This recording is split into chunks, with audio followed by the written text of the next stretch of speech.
I messaged Dustin and called him and texted him and did the same with Rondell and no response from me. Okay. So I just don't, we got a lot to cover, so I'm going to get started. So did everybody, I'm assuming everybody got the email. I want to say everybody, you ladies got the email and had a chance hopefully to look over everything. Just as an overview, the settlement agreement parameters sets out two different kinds of money that are going to be dispersed to Washington County and to the cities within Washington County. Those two types of money are the restricted funds and the unrestricted funds. And then of the restricted funds, it's broken down into Section A, core strategies, which deals specifically more with just direct treatment of opioid abuse. And then Section B is other approved uses. So the first thing that I did was basically get a copy of the Substance Abuse Council packet that they give out for grants and just kind of built our information off of that. And everything that they gave you is definitely open to discussion, correction, changing, wiping out. This was just starting documents. First of all, in the general information form, I noticed this morning already a typo in paragraph 4, second line. Monies may be used for opioid remediation instead of to. What are your thoughts on just this general information form, kind of as an overview for people who are looking at possibly applying for a disbursement from the fund? One thing I had highlighted I wanted to ask about is that it talks about the frequency of reporting use of funds. I think it was annually, which is once a year, but because of the significant amount that we're looking at, I wondered if we need to increase that frequency back to maybe at least twice a year or quarterly. I thought about that also. Because if something is not, if it's not being utilized and it's not effective, then we need to bring that back in sooner than later. And I think waiting a whole year is probably too late. Okay. So I was wondering about that. I think that's fine, and I would agree because we're looking at potentially dispersing a significant amount of money. So what paragraph was that in? On the general information, it was the after Washington County Commissioners have distributed, I guess it's the second to last paragraph. The applicant is responsible for submitting an annual report. Okay, so we want to say a biannual report? I make it quarterly. A quarterly? Okay. Because there's more accountability with that. Right. And I think too, some of these programs, I mean, until we get in and we don't see, they may not be a full year too. So that way it gives them that shorter time to account for what they have money-wise in their program and not have to wait a whole year before they're reporting back to Well, us. and I think with the Substance Abuse Council's mini grants, they issue one lump sum. Right. And then they just report out the next year when it's at the end of that, grant cycle. But with this, it's going to be an ongoing. So we may have someone continually requesting disbursement, so we've got to have that system in place to account for that. So then in anticipating and jumping forward, do you feel that the annual report form that I prepared can be revised to be a quarterly report form? I think so. And we would just change the language in there to make it meet with a quarterly reporting basis instead of, and we can talk about that as we move forward. Okay, were there any other things that you felt like we needed to discuss in the general information form? One thing I did have in here is that we would meet quarterly to review applications. I don't know how you guys feel about that. Right now, I've had 3 people inquire when the applications were going to be available, and that includes Ryan, who's already made a presentation to the Community Corrections Board. Do you feel like we're going to be in a situation where we can do that quarterly, or do you feel like we're going to have to do it as they come in? Yeah, I think it needs to be more as needed is what my feeling on it, because our next meeting's not till September, and we're not going to be able to go until September before we do these ones when we come in. So what if we say monthly. I just hate to say as needed because there's going to be requirements for posting when the subcommittee's meeting and things like that. Could we say quarterly and maybe use the language about monthly if the number of applications warrants? Yeah, because if they Something along get to the those point lines. where you got the same programs running each time and not any new ones coming in, Right. so there wouldn't be a need to do the monthly. Which So- would align with the quarterly reporting out of the disbursement of the funds. So Okay. we're keeping in alignment the disbursement and the quarterly reporting, but if, let's say, we get 5 applications, then obviously we're gonna need to Right, meet yeah. sooner than that quarterly report out.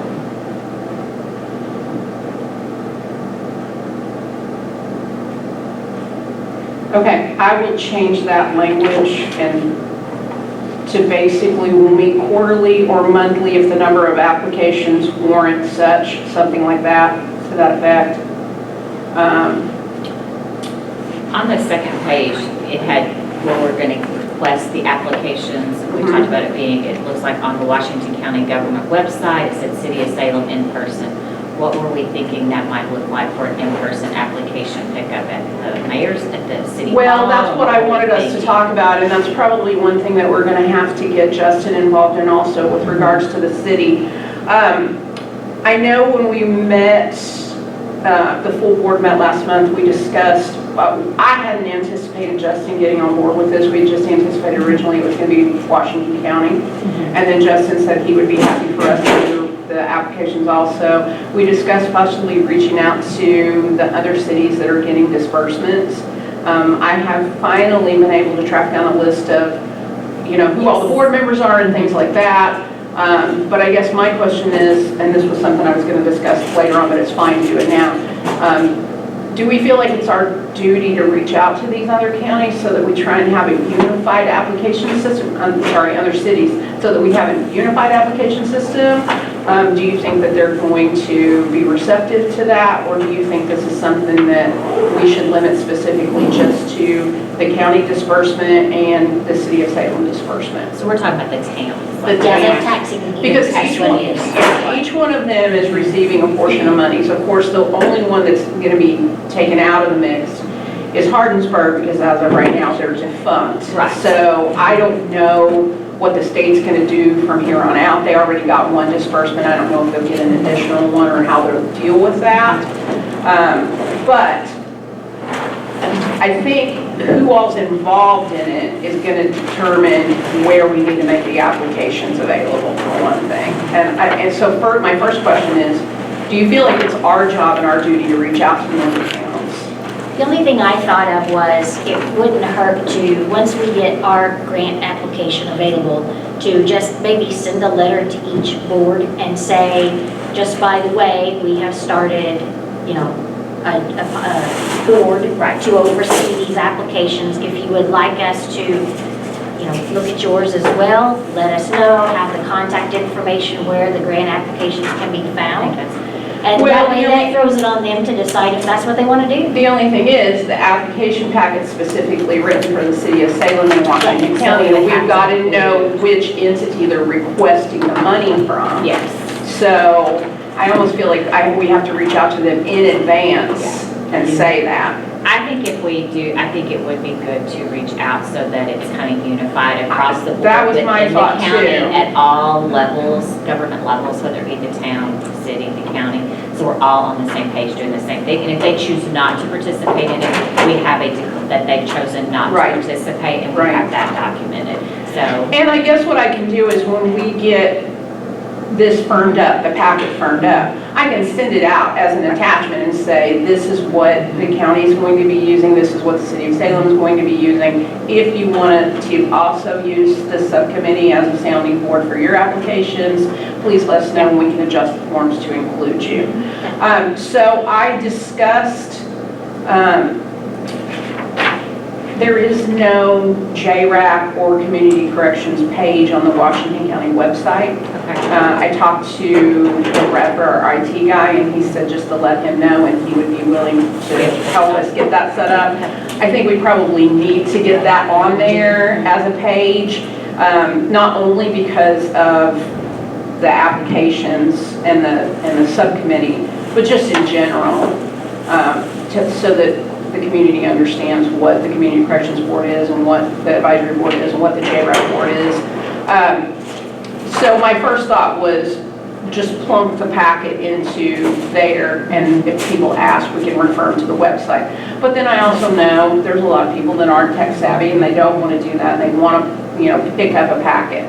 So my first thought was the auditor's office, because that's a central location for the county. Yeah. But I didn't know what you all felt like on that.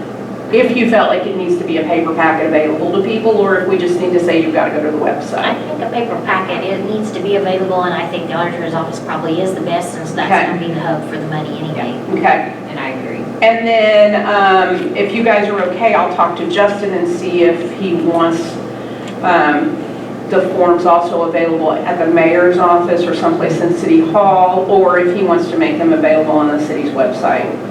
I don't know if the city has links on their website like that or not, but I'm not sure. I've been on the website before, I just don't know if they have any kind of links like that. So I will talk to Justin about that if he shows up for the board meeting later, and we'll move forward with that. Is there any place else you all feel like that we need to make the packets available, or any other way that you think the packets should be made available besides online and in person? I think that's covering both avenues. I mean, I believe other counties are primarily doing online. That I have had conversations within our agency, representatives from our agency that are sitting on the boards in other counties, and they've posted them like we're doing. So are you aware of other counties having an application process? Harrison County does. Really? Theirs is posted on their, I believe it's their county website, their JRAC, and it's kind of similar to how we're structured, but Okay. I know they have one, and I think Orange has already started as well, but I'm not 100% sure where theirs is posted. Well, I relied on Dustin, and he told me that he had talked to other judges in January, and everyone said, we don't have anything yet. So I think There's just, Harrison County just Okay. started. I mean, it's just All right. kind of all come to, I'll take kind a of like look on at the same those. track as we are. Okay, I'll take a look at those too. I want to make sure we're following along with what other counties are doing. Yeah. But as we all know, we're just kind of flying blind here because the state hasn't given us any guidance or leeway or guidelines. So are we okay with the general information form as it's written? Did you feel like there was any other additional information that needed to be put in there?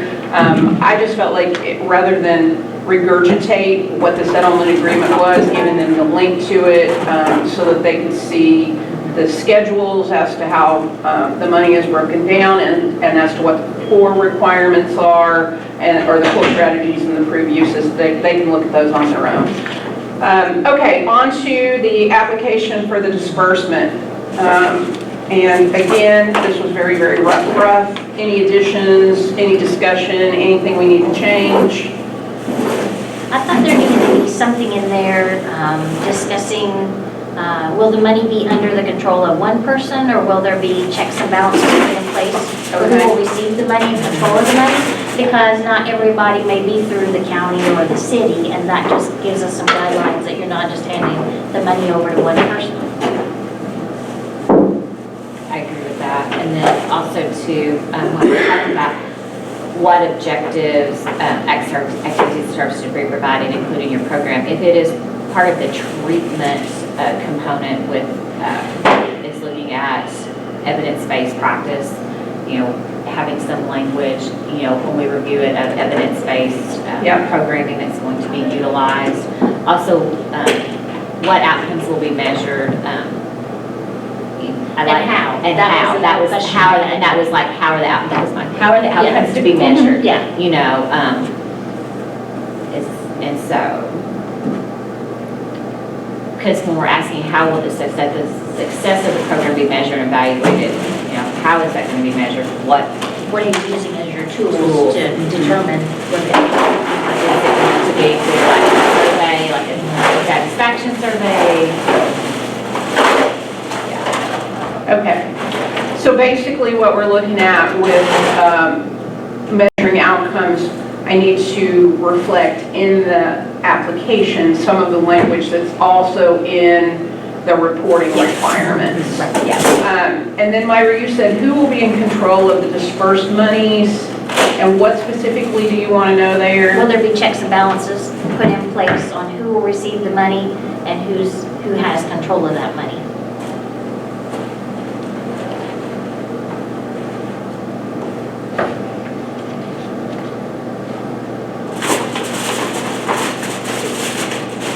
So the other thing I was looking at too, like on the very first question, are you requesting disbursement of funds received by Washington County, City of Salem?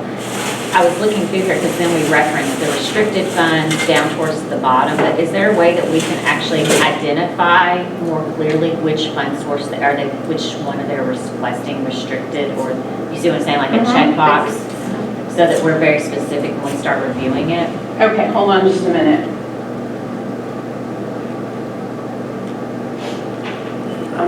I'm writing too slow. Will there be checks and balances as to who is receiving and Put in place for who will receive the money and control, who has control of the money. Okay. Because I know the second question, we're asking restricted or unrestricted. But is Okay. there a way to like differentiate that a little bit? Yeah, I think we can do that. So, Might even do it up at the top in like, as you got those broke out, maybe put something in there, restricted or unrestricted, maybe from a check mark. okay, Which well, funds? question number 2 says, is your request for distribution from the opioid settlement restricted funds or unrestricted funds? I guess I'm kind of a, She wants to put it in a spot. This is the restricted funds, So- this is the, could be. yeah, somewhere where like, even if we're in this, even if we keep it there, is it like a check button? Okay. Okay, so you want restricted, Yeah. unrestricted, and then do you want it broken down as into core or approved, or I you just think want that can go restricted, on unrestricted? I think that could probably be later on. Yeah. Okay, all right. Because like the proposal that you put Right. in there for the city, or for the public defender's office, that one very quickly, if you read it, you could easily tell which one it fell in, Yes. but. Yeah. that Okay, makes so if sense. we add a checkbox up into the, someplace up at the top, where the date of application program, you put it in there someplace, and the checkbox is restricted or unrestricted funds, and then, do you want to leave 2 in there then, also? I think so, because that gives you the website. Yes. So Okay. that just kind of. Right. all the Well, and ones then it just include kind of, I was the- trying to work it from restricted, unrestricted, down to A, down to B. Right. Okay, all right, so, we want to say, will your program utilize evidence-based practices, and if so, which practices? We can do that. Or how. Or do you How, care? how Or- will you monitor, how will you measure those Yes. outcomes? So we want that as one question or 2, because I was going to do, will your program utilize evidence-based practices? And then 2, if so, what outcomes will be measured Yes. and how? Yeah, I like that. And then what tools will be measured, will be used to measure? Okay.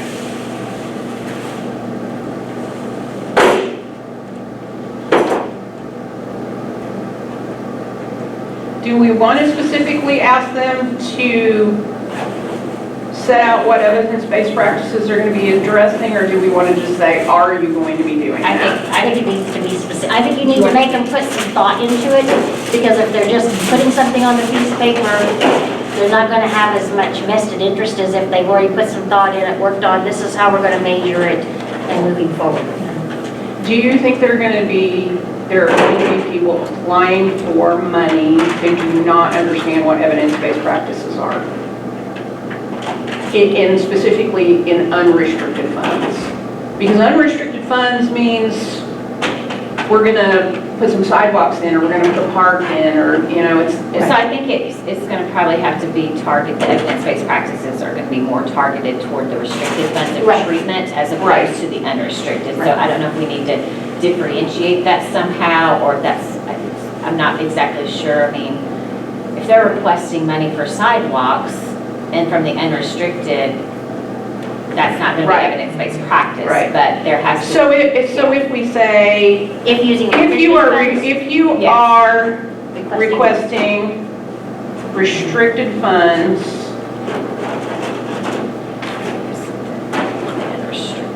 will you be using will you be utilizing evidence-based Yes. practices? Yes, I think that's good.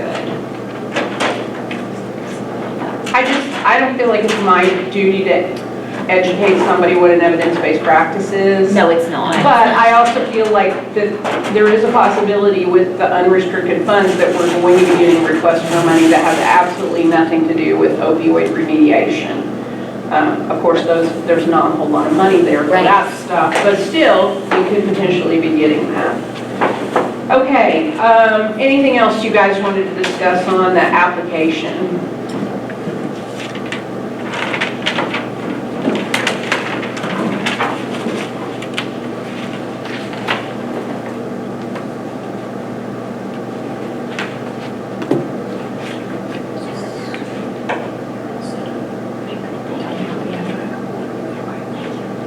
Thanks, LaDonna. You're very welcome.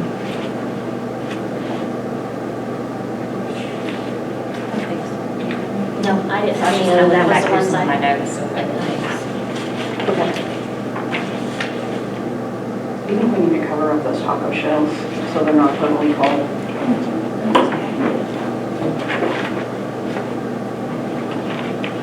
So were you okay with that, Terry? Everything was okay there? Yeah. All right. Yes. Yeah, fine.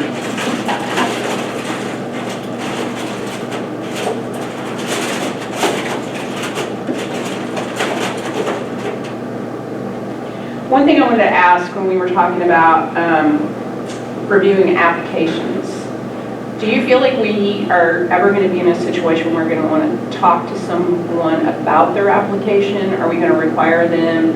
I assume we would have like a pre-screening process where we would look at them and then we would say, okay, these are not going to meet the requirements or these are going to meet the requirements.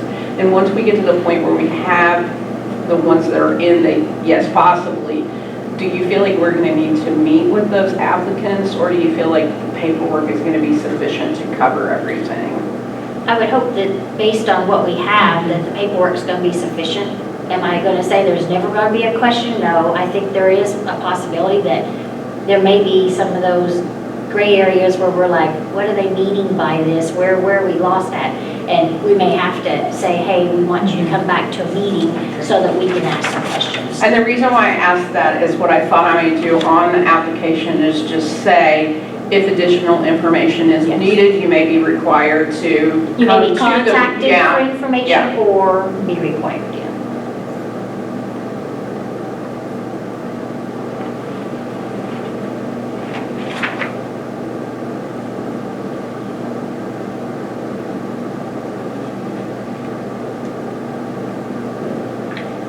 If we do not recommend an application for disbursement to the county commissioners and city council, do we have some type of form letter that we send to the applicant to explain to them why we did not recommend and obviously if we're not recommending it, then it didn't meet the bullet points under whichever restricted or unrestricted funds. I think that would be, I didn't know if we thought that far ahead. Well, I guess my first question is, so we're the oversight committee basically for the council, are we going to be passing along all applications to them with our recommendation on the top? Or are we going to, the ones that we aren't recommending, are we going to, as you said, send a form letter to those people and give them the opportunity to fix whatever we feel like they need to fix? And maybe reapply. And then reapply.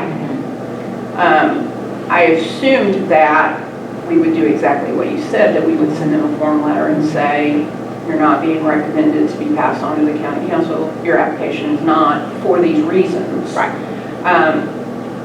But then if we get one where it's just a no and there's no fixing it, do we have a responsibility to let the county council know that? I feel like they've totally given us this responsibility and they want us to When Dustin and I went to the commissioners and asked for for us to be the ones to be assigned to look over the applications, it was, we will bring to you the ones we approve. Okay. Is the way it was worded, and they were fine with that. Okay. So Even though they were fine with that, can I throw another Mhm. suggestion out there Sure. possibly? I think it might be worth discussing when we have Dustin and Rondell here, obviously. Do we want to do a report out each quarter? We had this number, we recommended to council this ones, these we did not that way. If I'm just kind of thinking ahead of because this is a large amount of money Yes. that we're responsible for, making recommendations on. That way, if the county commissioners are aware, if say John Doe over here came to them and said, well, we sent in an application, and he has no clue. I think having that transparency, absolutely. I think is in the best interest of all. And Myra, I said county council, but it's commissioners. It's the actual Yes. commissioners instead of council, and I need to Yes. change Because I that. have that on my desk. Yes, I need for the to change guidelines. that. I only found it that one spot, but I did circle it to change it. I'll say it's got county commissioners on this back. Yes, and it does everywhere else, Yeah. that's the only place. Do you remember where it was? Yeah, it's on the very first paragraph of the guidelines for entities that we hadn't got to yet. All promotional items used to announce and promote your project must also include mention of the Washington County Commissioners opioid settlement fund. And does that need to be, does it need to have the Salem City Council as part of that as well, since some of them are yes, they may have that? Because that's what's on the back page of our general information. And that's what's Yes, down so here. so we're talking about, we would need to do a quarterly report. JRAC would need to do a quarterly report to the commissioners and the city council, right? On applications received. On applications and received. Denied. I think so. Okay. I will make sure that gets added on to the application form. So basically, I'll say, if your application is not recommended for referral to the commissioners, you will receive a letter as to the reasons why.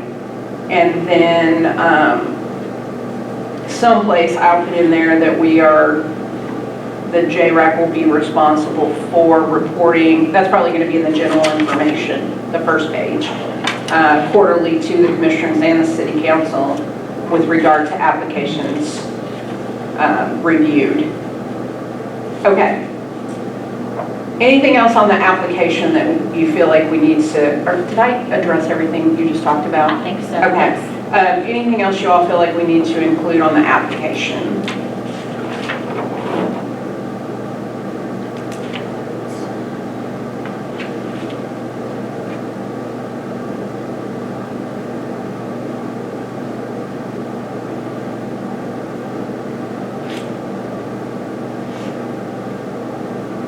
I didn't have anything else. I don't think Okay, all right. Okay, then on to the guidelines. So I specifically took this information, as I said, from the Substance Abuse Council. There is absolutely no guidelines that say we have to tell people that they have to announce on their project where they're getting the money from, but I feel like that is a necessity.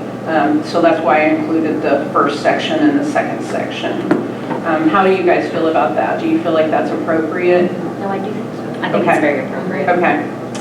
And then the other issue that I had, or that I wanted to talk to you all about, is there's absolutely no requirement, as it states in number 5, that funds have to be returned at the end of the funding period. But again, I think that's one of those checks and balances. We don't want people just out there with extra funds that they're not using for their program. So how do you all feel about having number 5 in there also? I think it is, I think that's necessary. Okay. And then, how are we determining the award period? So have we discussed that award period?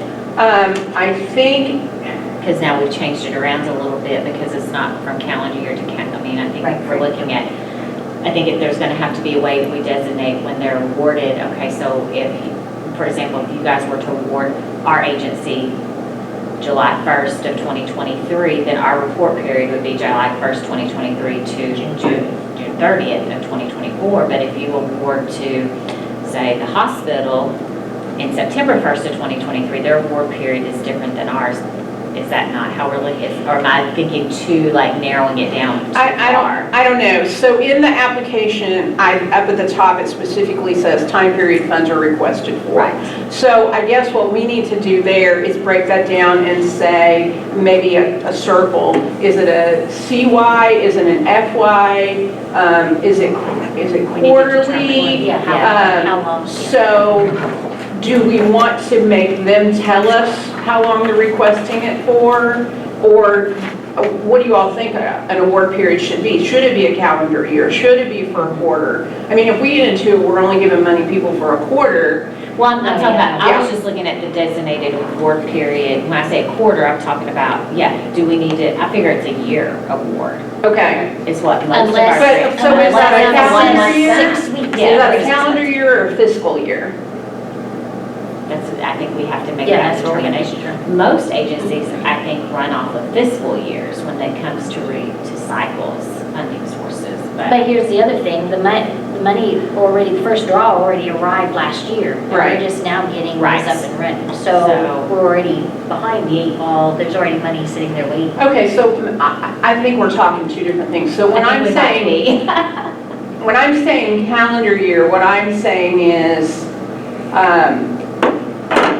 from the date your application is approved, are we talking about to the end of the calendar year, or are we talking about a year? So if somebody gets an award August 1st, does their award period end December? That's a calendar year, or does it end August, which is, in their mind, maybe their calendar year? So, I think that's what we have to, that's kind of where my brain is at. I think that's what we have to Right. determine is, once it's awarded, what is the duration of that award? And we designate that.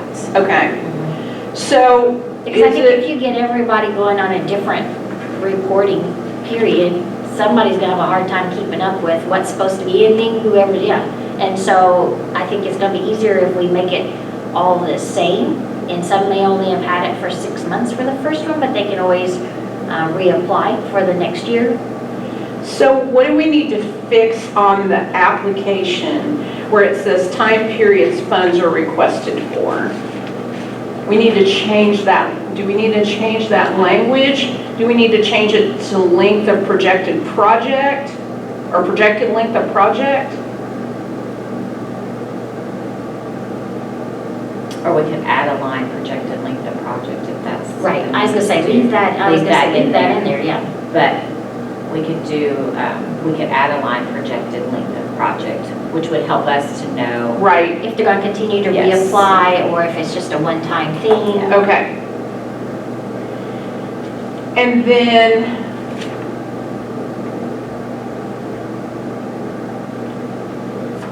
so if we jump back into the guidelines where it says all funds that remain unused at the end of the funding period, we will specifically make a recommendation to the commissioners what the funding period should be. Okay. So it's okay to say funding period? Yes. All right. So someplace, In number 3 on that same guidelines, where we talked, I think we're gonna need to change that language to, December 15th, but also too, we just discussed doing. yes, that's one of those where we're gonna have to make this language in this form. This is the Match form together. we're gonna have to change everything to quarterly rather than Right. yearly. Hello, hello. Where are you guys? If you guys wanna go ahead and eat, go ahead, it's fine. I gotta leave at about 12:25. I got a meeting at 12:30. Oh, wow. Jeez, oh Pete. But it wasn't my That's okay. calling. We'll take you for as long as we can get you. All right, so I'm going to make all of the language in the guidelines reflect quarterly reporting. So anytime you read that in here, just remember I'm going to change it to quarterly. Okay, what other things do we need to change or add in the guidelines? That was my only questions, just in general, and then just feedback from you guys as to what you feel like we need to change. Take care. Yeah, my fiber at my office is down, so. Those were the two things actually I had highlighted. That's the as only questions. The two things that I had, okay, Yeah. all right. Okay, so are we good to move on to the actual report then? So we're gonna change this to say quarterly report? Yeah, I'll have to reach out to Mom again today. She has to do some more. Okay. And I'm just gonna put Washington County City of Salem quarterly report for blank quarter. They can fill it in for programs receiving opioid settlement funds. Okay, comments, suggestions, questions, corrections on this form? I don't know. That's Can't you? right. Usually, no. Stop.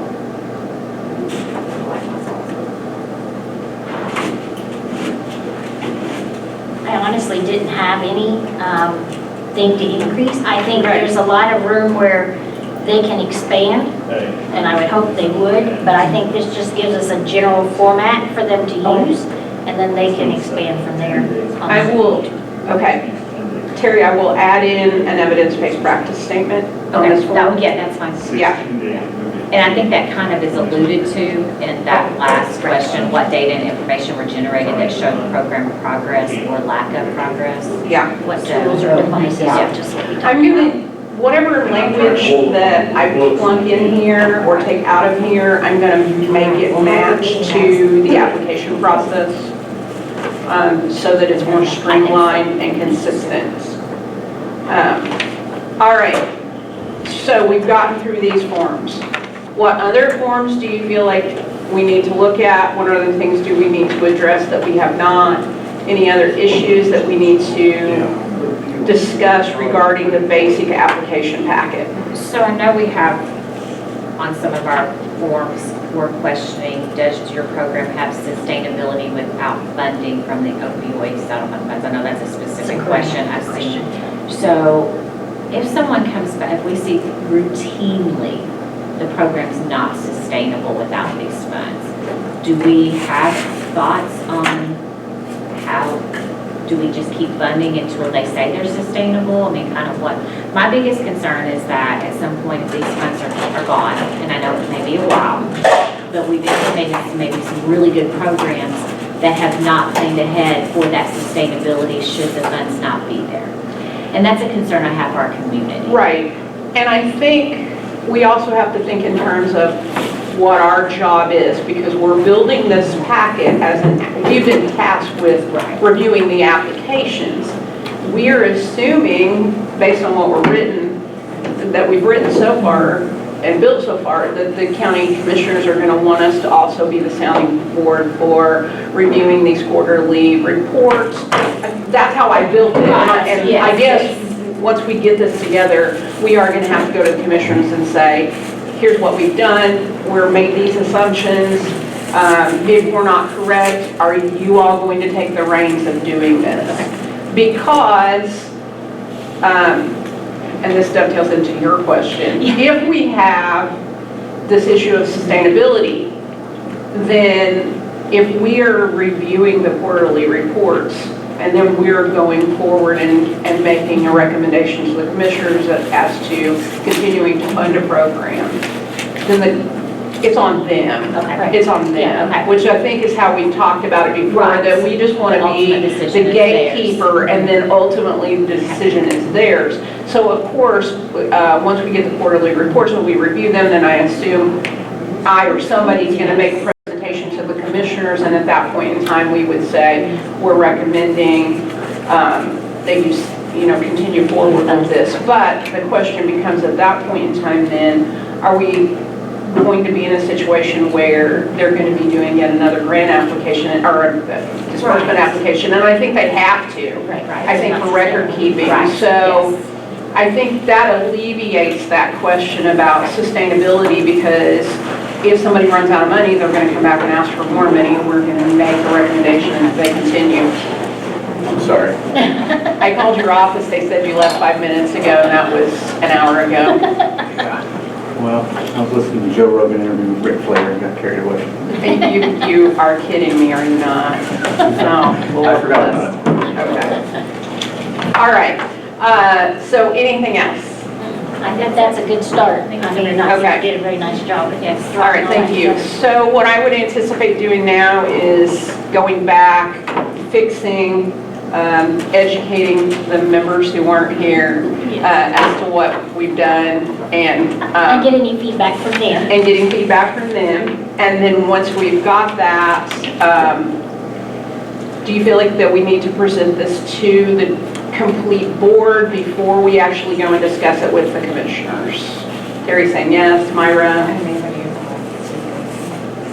I think we probably definitely need to run it by the board, if nothing else, just to send it out to say, this is what Okay. we're looking at, this is our documents. That was going to be my second Does anybody thing. have any response, any changes to it? Right. I don't know that we have to have a full meeting to do that. I don't know that they need to vote just on it. acknowledge I just think that we need to keep And everybody then on the once, same right, page. then once we have the JRAC approval, then we can always, I can send it to the commissioners and get their approval as well, and then we get it posted and get it out. Okay.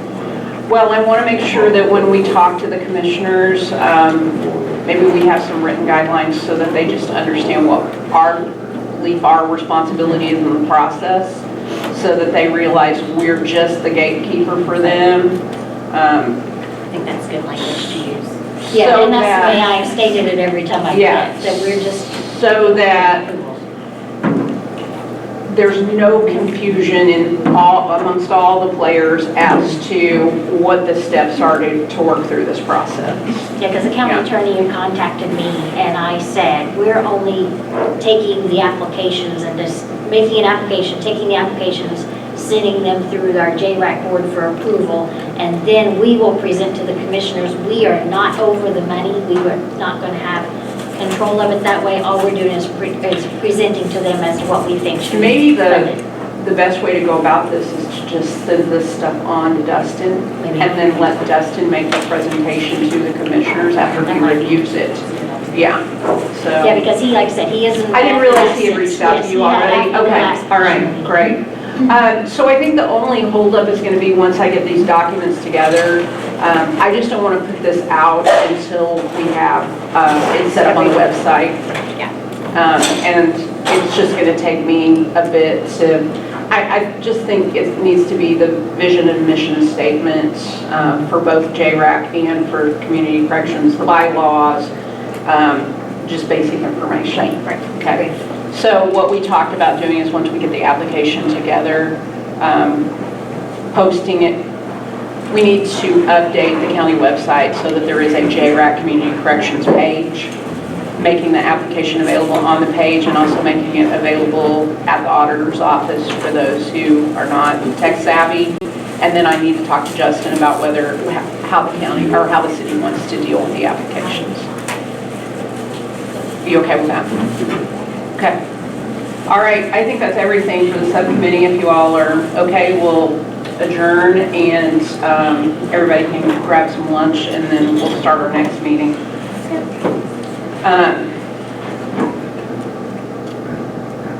Judge Medlock's not going to be here. Nathan, are you Tara's proxy today? Yes, Thank you so much. I'm happy to be here. Right, and I haven't heard from anybody else, so I don't know Are you good? who else is going to be here or not be here. Hopefully, we have a few more people. Is Courtney back? How are you? She's still on maternity. She's still on her leave. So probably Courtney will finish. I don't know that she'll be, because I know, yeah, she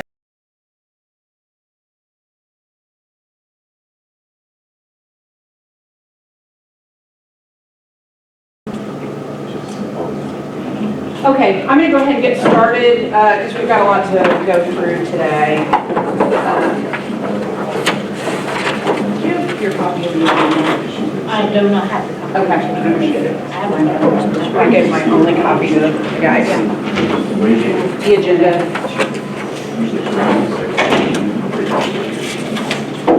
Yeah, that's plenty. Okay, thank you.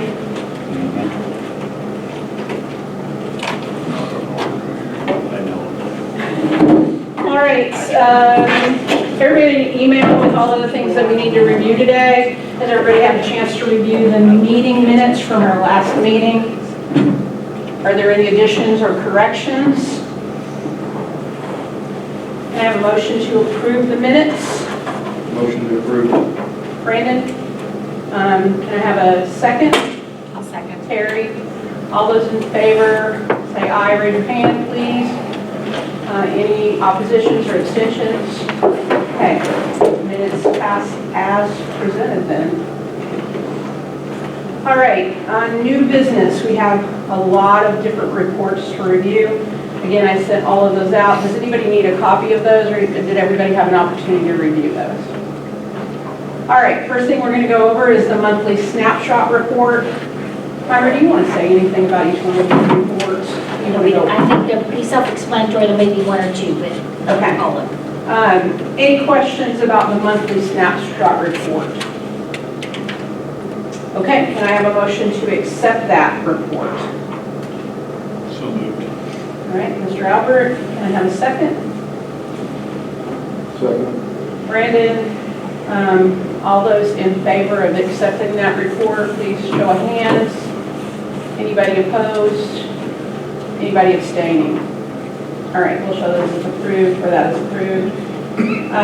The next is the financial reports from January through March of 2023. No, Randy's already got you on the list. Any discussion about the financial report for the first quarter of 2023? All right, can I have a motion to approve that report? Judge Houchin, can I have a second? Mr. Albert, all those, Brandon's already on top of. All those in favor, please show, raise your hand, thank you. Any objections, any abstentions? All right. The next is the 2023 performance measures report. Any discussion about that report or questions? Okay, can I have a motion to approve the performance measures report? Make a motion to approve. Terry, can I have a second? Second. Nathan? All those in favor, please show hands. Anyone opposed?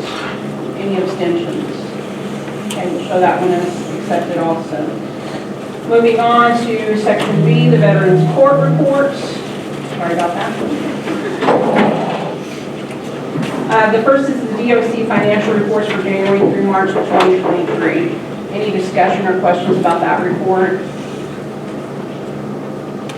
Okay, all those approving, show hands, please. Anyone opposing? Any abstentions? Do you need to see copies of those? I sent them to you. You're okay? Yeah. Okay.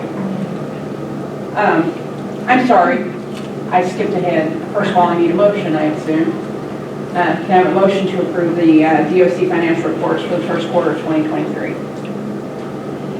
Motion to approve. Brandon? Second. Nathan? Okay, and we've already voted, and there were no abstentions or objections. All right, next is the 2022 Indiana Office of Court Services financial statement. Any discussion or questions regarding the financial statement? Okay, can I have a motion to approve the financial statement? Brent? Second. Terry? All those approving, please show hands. Anybody objecting? Anybody abstaining? Okay. Next is the 2023 Indiana Office of Court Services financial, first quarter financial statement. Discussion, questions? I have a motion to accept the financial statement for the first quarter of 2023. So moved. Troy, second. Brent. Okay, show of hands. All those in favor? Anyone opposed? Anyone abstaining? Okay. Next is the Sims Grant second quarter financial statement. Any questions or discussion about the Sims Grant statement? I have a motion to approve that statement? Motion approved. Judge Houchin, Brandon, will you second then? All right. All those in favor, please show hands. Anyone opposed? Anyone objecting or abstaining, sorry.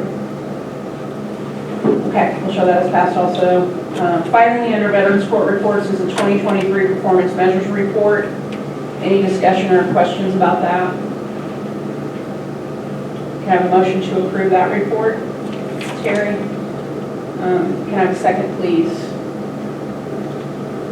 Jessica?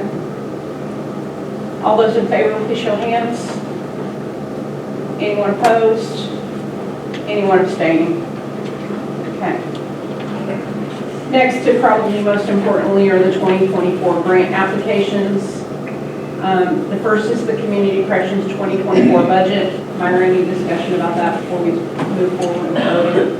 It is basically the same as last year's budget. The only difference is our place increased their contracted amount from the $16,000 this year that we're currently running on to $17,600.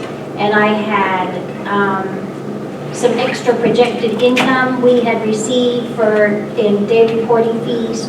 So what I did was I just took the meals for the advisory board of $2,000 that came out of the grant last year and moved those to projected income, and then took that amount and made the $17,600 for the Our Place contracted services, and then put the other $400 in incentives for gift cards and rewards to our participants. So it actually comes out the same amount on the bottom line, but we had a little movement in the bill. Any questions? Any discussion?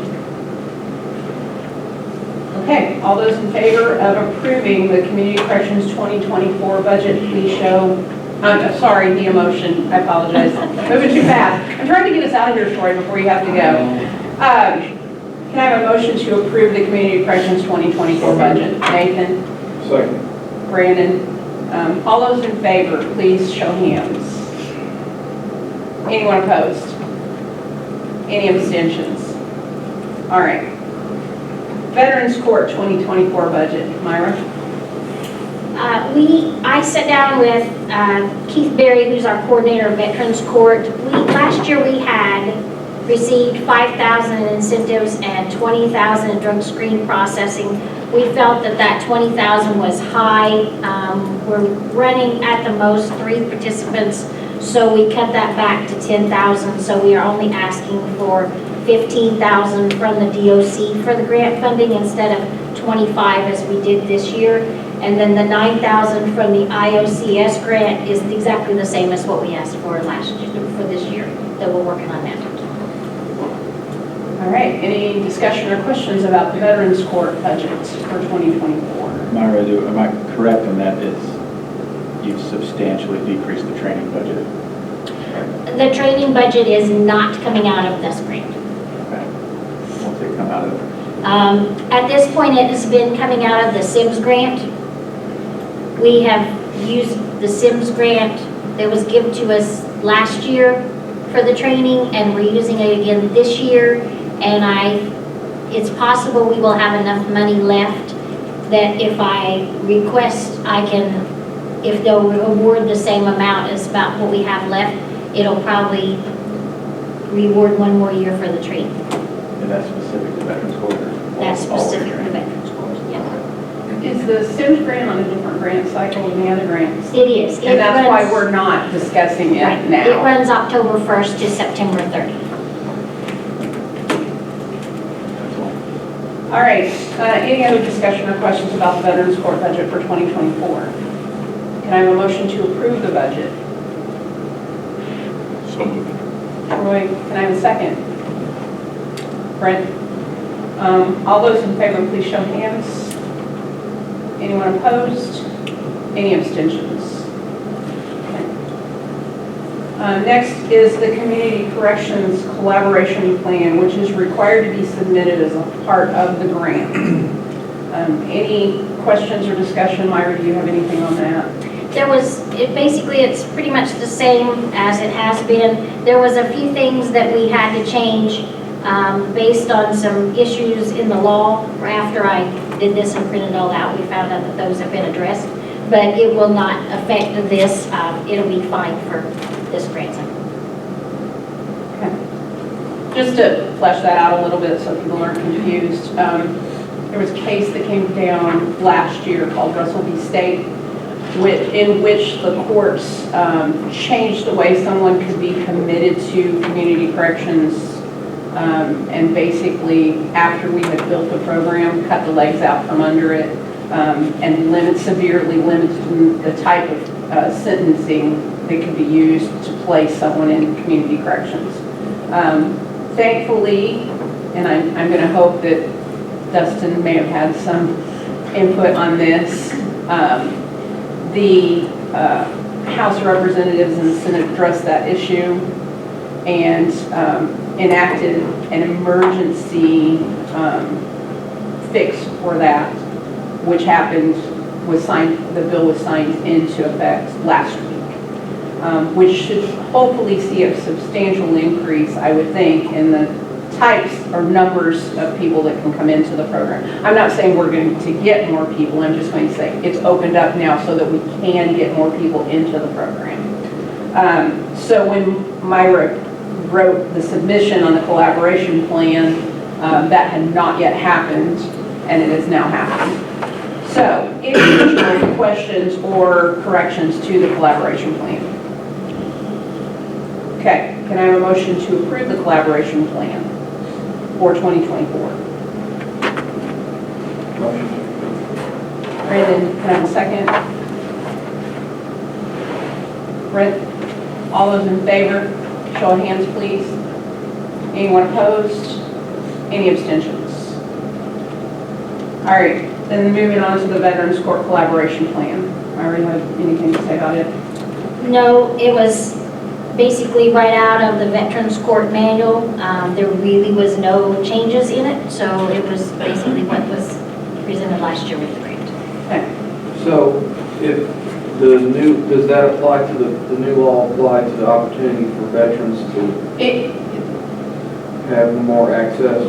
No, because the structure of how people move into Veterans Court is different than how somebody moves into day reporting. Day reporting is a part of an agreed sentence, and Veterans Court basically, any agreement regarding the sentence is held in abeyance until the person moves through the Veterans Court program. Is that correct? And there is a committee that is formed as part of the Veterans Court that looks at all possible participants, considers whether they meet that qualification, and then works with the attorney and the court system if they do feel like they're a good candidate for it to bring them into that court.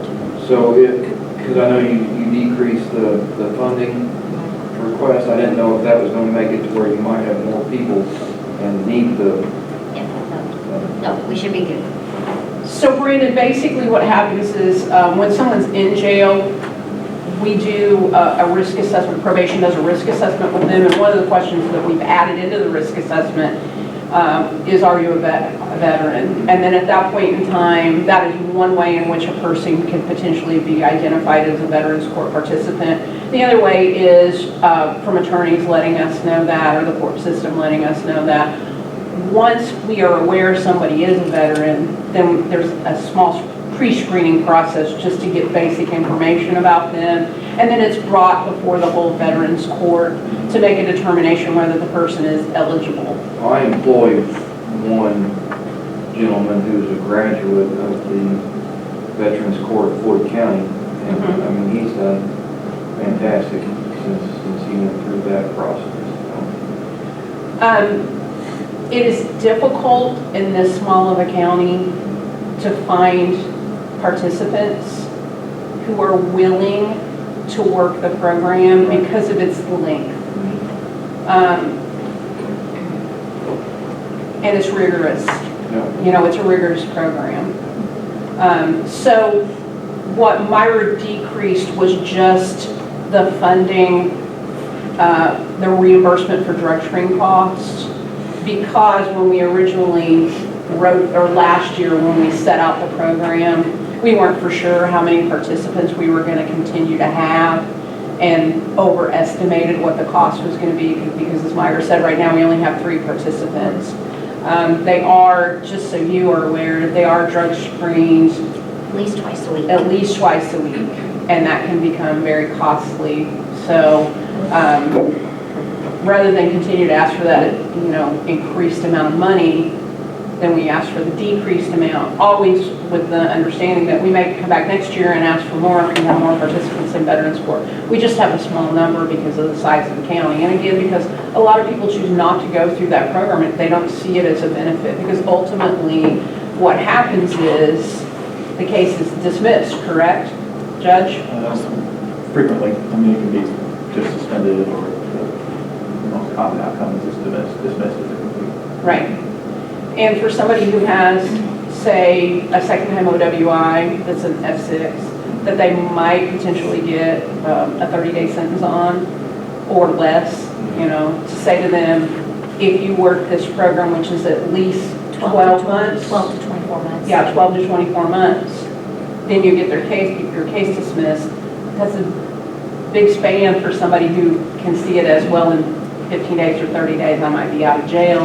Yeah. Can you couple that with other incentives, like vocational training, something if they're, based on an individual criteria, what's going on in their life? Because that's like the gentleman I employed, that was one of his things. He had bounced around 2 tours in Iraq, PTSD, still dealing with the VA on the PTSD from the war and stuff, but couldn't really get in a groove on anything. And then I met him in a meeting and offered him a job to come work for me, and he progressed with me, and I went ahead and put him into trade school at Prosser, which is now ABC, and they have a fantastic program in the evenings for adults, and he'll finish his apprenticeship there this year, and he's already got his driving license. And he's a great employee, but I didn't know if that might encourage some of the people that are veterans in the county, if they do have some struggles or running with the law or what have you, if there was something else to, like, hey, if you commit to doing this, we'll help you find vocational training or something to help them, be more productive members of society. And I know our board is looking for mentors, so. My grand sponsor is one, Yeah. head of Floyd County, and he's been sober 30 years, a veteran, and he goes down to the Floyd County courthouse every Monday night to meet with those men. I know you're on the board, Terry, the judge of the board. No, You? no. Oh, you're not? Just Larry. Oh, He was. sorry. He was. You were. You're no longer. Ryan, are you on? Ryan, are you on? Ryan's on. Ryan's on the board. And so you're probably better to address that and answer Brandon those questions than I am, because I helped rewrite the guidelines for Veterans Court, and I know that there are a lot of participants there that it's not just locally, they're also dealing with, I can't remember, what's the guy from New Albany, besides the Veterans Court coordinator locally, the Veterans Administrative Coordinator locally, is he from the National Guard? Are you talking about Scott? Are you talking about Scott? Scott Huseman is Yeah. our Veterans Justice Outreach Coordinator through the Yes, VA. So through he the helps- VA. So he helps connect all veterans to VA services, ensures, helps navigate that process as Right. well. But a component of the Veterans Treatment Court is employment, and so one of the things that we do look at is helping them to, how are you doing to get a job? Do you need to complete your GED? And we kind of help them navigate through that. There's accountability with that as well. Yeah, because my nephew, he just come back from, he served 3 years in the Army, and a lot of them have opportunity for the funding that the service provides for furthering their education and what have you. And don't think a lot of them take advantage of it. And I think Scott is Scott does do the VA, then Andrew Bush, who is our local Yes. now, who just took Kevin Bateman's, he helps them here in the county get forms or get connected as well. So there's two individuals that are on there that help them navigate the VA system and get the papers they need and work through that process as well. But at the same time, I'm glad to have the knowledge about the adult program at Ivy Tech because the evening program, because I wasn't aware of that. Oh, it says Prosser. Yeah. So that's something I think also. Because I partner with the ABC to bring new blood, so to speak, high schoolers, their senior year of high school, they can have an opportunity to come on as an intern and actually work for me and draw a paycheck while they're still in high school and get in the field training coupled with their classroom. Do you have a contact person at Yeah, Prosser? I'll Can give you you- email that to me? Because this is information that would also be helpful for Juveniles, probation, Yes. juveniles, and also our day reporting program. So we're always looking for educational opportunities for people, not only for Veterans Court, but also for community corrections and probation. and forgive me, I can't ever spell his last name. It's pronounced Barley, but it's like Beauerla. Okay, Fantastic gentleman. I taught with him. I met him. I used to teach with him at the IC, and then he left, and then I left, and then we ran into each other. But he's a fantastic person. yeah, if you could just send me his contact information, I'll reach out to him and see if he can provide us some basic program information. Because again, you know, our resources here in the county are limited for educational opportunities for some of our folks, and that sounds like a great resource. Okay, let's get back on track. We did not vote on the collaboration plan. Okay, can I have a motion, or was there any other discussion about the Veterans Court collaboration plan? Can I have a motion to accept the collaboration plan for 2024 for Veterans Court? So moved. Nathan, can I have a second? I'll second it. Terry? All those in favor, show of hands, please. Anyone opposed? Any abstentions? All right. With regard to reports, the last two things we have, I just wanted to alert you all to the fact that I did submit the JRAC annual report that's required. The submission process for that is clunky. It's online, and once you submit it, it does not give you an opportunity to print it out. You do not get a confirmation email or anything. So I cannot present the report to you, but I wanted to at least let you all know that I did do that report.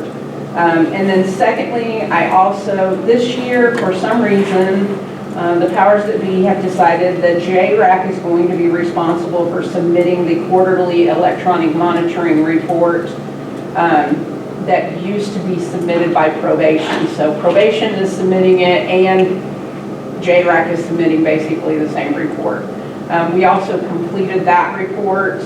I don't feel like that we need to vote on that specifically, but I did provide you a copy of that in the packet. Did anybody have any questions about the electronic monitoring report? Okay. Any other new business that anybody wants to discuss? All right. Old business. Just so we didn't lose track of things, I did put on there, we do have the request still outstanding that's been tabled from Ryan for the disbursement from the opioid settlement. And Ryan, we moved along today in subcommittee. I think we've got our forms almost ready. Oh, okay, great. And then once we get those, we'll be submitting those to the full board for review also. And then once that's done, we will submit them to the commissioners just to make sure that they are in agreement. And then from that process, you will be the first person that I contact to let them know that we're ready to go. And then the other, did anybody have any questions about Ryan's application? I mean, I just want to make sure we didn't lose it. And then the last old business we had was just the Veterans Court incentive gift cards. There was a discussion, I think, by Judge Houchin last meeting as to finding some way to deal with that stackable gift cards that was inherited from the PACT office. And Myra, you want to tell us where we are on that? Judge Medlock sat down with our list of gift cards, and he wrote what he wanted to pass off to community corrections. I then contacted Indiana Office of Court Services, because I guarantee that's where those gift cards were purchased out of, was grant money from them, and have been talking to Angie, and she sent me a message 2 weeks ago and said, I have one more fiscal body to talk to, and then I will give you an answer. I have not forgot about you. Well, I still don't have that last response. So I do have that laying on my desk. I don't want to just pass those gift cards over without that approval from the Indiana Office of Court Services. So if they approve that, then we will do that. If they don't, then we'll probably have to sit down and come up with a different plan to use, because there are a lot of them. So basically, just in review, there was a huge number of incentive gift cards purchased by PACT for use in Veterans Court. We have incentives already in Veterans Court. There's just way too many to be dispersed through Veterans Court. So what we're asking to do is move them over to community corrections so that they can be dispersed as incentives for our day reporting people. So they're just moving basically from one part of community corrections into another part of community corrections, but we have to have approval from the state before we do that. We have a lot more participants in day reporting than we do in Veterans Court, so the incentive gift cards could be used better in that area. Okay, any questions about that? All right, any other old business? Okay, the one last thing I have, the part of the grant cycle requires that we determine which grant gets top funding in case there was to be a grant that is not fully funded. And so in my letter for Melanie, our chairperson, to sign, it states that our full funding would go to Washington County Community Corrections, and if anything was cut, it would be cut off of the Veterans Treatment Court money. Is there any discussion on that? I'll just say I agree with that. If the Veterans Court were to go away, you could recreate what happened in the Veterans Court through the Community Corrections Program at a lower cost, probably. So I think that's a smart prioritization. And there's a lot of grants available for the problem-solving courts that we don't utilize, so I think that it would be just looking at other options for grants if there was areas that we had to have to keep the program running. Myra, we didn't discuss it, but I know you have this information, just so the board is aware. Can you, I'm hoping you have it with you. Can you tell us how many people are in the day reporting program right now? So I believe today's the day to enter the monthly snapshot. I believe we have 13, at the most 14. I got one question, but I think we have either 13 or 14 in day reporting. We have 2 in Veterans Court, but 1 will graduate next week. Yes. And we tomorrow. Okay. I was thinking it was next week. And then we have, I believe, none on home incarceration right now as a term of the day reporting. We have to have 1. Okay. And then no people on community transition program at this time. So numbers aren't down. They're about where they have been. But the pre-certs, I think, have dropped off a little bit, but that's okay. We can wait. I know, talking to the sheriff, numbers in the jail are down as well, so that may be part of what's contributing to our not receiving the pre-certs we were. And when we initially wrote the program, we anticipated 15 to 20 participants? 25. 25 participants, so we're well within that range. The reason why I brought that up is just so people are aware there's a substantial more number of people in the day reporting program than in Veterans Court. I'm not saying Veterans Court is not appropriate or that it's not a good program, that we aren't going to utilize it anymore, but for purposes of determining which program should be funded, if there is some discussion about that, I think it is appropriate for community corrections or for day reporting to be funded. Community corrections / day reporting. Any discussion or questions about that? So at this point, I'm anticipating that Myra will give me this piece of paper to sign that says we will prioritize community corrections above Veterans Court if there's not sufficient grant money to cover both programs. Okay. Any other questions, discussions, issues? All right, if not, 12:27, we adjourn. 12:37. Can I have a motion to adjourn? So moved. I'll second. Okay. Judge Hobson is here. All right, thank you all again. Always appreciate you coming. Please make sure you eat your lunch. And I look forward to seeing you at our next quarterly meeting, which is going to be, I'll get it. It's here someplace. September 19th. Same place, same time. Is there a subcommittee